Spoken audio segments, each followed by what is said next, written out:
দিয়া নিজের দুই ফাঁসের মধ্যে দুইটা থাপ পড়তে সে থাপ্পড়ের পরিবর্তে বলেন কিরে মধু মধু মধু মধু মধু। এইটা কি কোনো কথা? রসমালাই ওই কইতেছে কি তুমি জ্বালা যন্ত্রণা ত্যাগ তো তিতে গেছি একদম শান্তি দেই নাই। আরে ওই কিরে তরমুজ, ওই কিরে ভাই তরমুজ, ওই কিরে আরে বাবুরে তরমুজ, ওই কিরে হায় রে আল্লাহ রে আল্লাহ, কানটা তো জ্বালা ফালা করে লাইলো রে। তরমুজ তরমুজ মধু মধু। ও আচ্ছা ভুল কইছি, তরমুজের পরিবর্তে মধু। এরা মধু না শুধু মধু কইছেন, আরেকটা তো আছে। পদ্মার ইলিশ। কি কি ইলিশ মাছ? এরা পদ্মার ইলিশ মাছ। কথা কি বুঝিয়েছে? মধু, রসমালাই, পদ্মার ইলিশ মাছ। এরা পদ্মার ইলিশ মাছ। নামগুলা হেতনে দিছে, কারণ হেতনের বাপ দাদা, আমার বাপ দাদা তরমুজ ব্যবসা করছে। হ্যাঁ মানছি আন্নের বাপ দাদা 14 গোষ্ঠী তরমুজ ব্যবসা করছে, অনান্য করতেছেন। হেতনে ছোট তুন বড় হয়েছে শুধু তরমুজ বিক্রি করি, মানে মধু বিক্রি করি, রসমালাই বিক্রি করি, পদ্মার ইলিশ বিক্রি করি। আমি ছোট হতে বড় হয়েছি 10 বছর গোলামি করতে করতে। কথা কি বুঝছেন? হেতনের বাপ দাদা তরমুজ ব্যবসা করছে, সেই বাপ দাদার ওইখানে গোলামি করছে, গোলামি করিয়েই তরমুজ ব্যবসা শিখছে। আর শেখার পর তরমুজের নাম দিয়েছে পদ্মার ইলিশ, মধু, রসমালাই। আমি তরমুজ চেনাটা শিখছি। হেতনে তরমুজের এমন নাম দিছে, তার পাশে থাকা ক্রেতারাও হতাশায় ভুগছে। দেখেন অবস্থা খুব ভালো না, খুব খারাপ। এখন আন্ধারে কন্যা হেতরে শান্তিতে কেন থাকবো? বাংলার জমিনে যে পরিমাণ ইউটিউবার, কন্টেন্ট ক্রিয়েটার, হলুদ সাংবাদিক, এন্নে সাংবাদিক, হেন্নে সাংবাদিক, বিভিন্ন রকমের বিভিন্ন সোশ্যাল মিডিয়া মানুষ যখন তাদেরকে ফেলা দিচ্ছে, তখন ইলিশ মাছ, রসমালাই, মধু, তরমুজ বেচা তো দূরের কথা, সোশ্যাল মিডিয়ার হুড়ে হুড়িলেও তারা বিন্দু পরিমাণ ফেসে পায়খানা করতে যাইতে পারে না। এটা আর মুখের কথা না, তাকে মুখের কথা শুনিয়ে কেড়ে কেড়ে শব্দটা আর বাসায় থাকতে দেয় না। দর্শকের কানে এত পরিমাণ কিরে কিরে আওয়াজ গেছে যে কিরে কিরে আওয়াজ হয়নি দর্শকের ঘরে বই থাকতে পারে না, চলিয়েছে ওই কিরে বাইর লোক দেয়া করে আনলাই।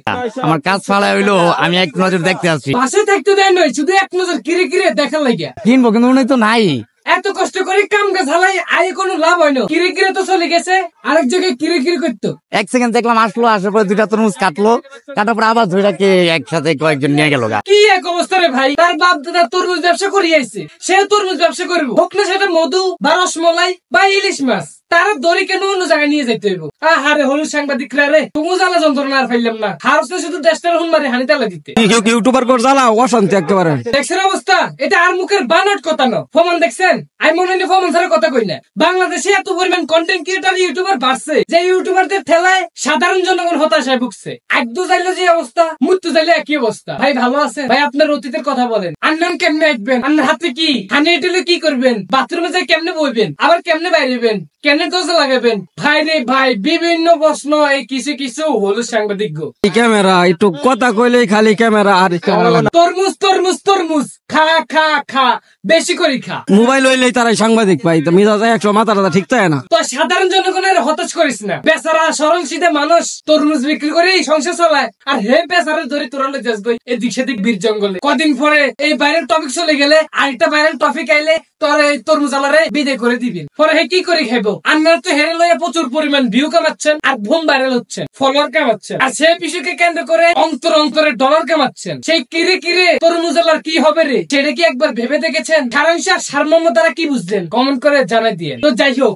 তাগরে নিয়ে আমার আর কোনো কথা বলার নাই, কারণ এটা রমজান মাস, সিয়াম সাধনার মাস। এই মাসে আল্লাহ তাআলা শয়তানরে বান্ধি দেয়, আর শয়তানি ছাইরা দেয়। তবে কিছু কিছু মানুষ শয়তান আছে, তাগরের জীবনও সোজা করুন যাবো না। কুত্তের 12 বছর সঙ্গের ভিতরে থাকলে যে বিয়ে, ওই একই বিয়ে। আই এটার দ্বারা এটা বুঝাইতেছি, সাধারণ জনগণ তরমুজ বিক্রি করতেছে, তারা তরমুজ বিক্রি করতে দেয়, তারে এত পরিমাণ ভাইরাল করছে। তরমুজ বেচা তো দূরের কথা, সে মুখ দিয়ে কথা কইতে পারে না, গলাটলা ব্যাংক অবস্থা খারাপ। ক্যামেরা আর ক্যামেরা, খালি ইউটিউবার ভাই।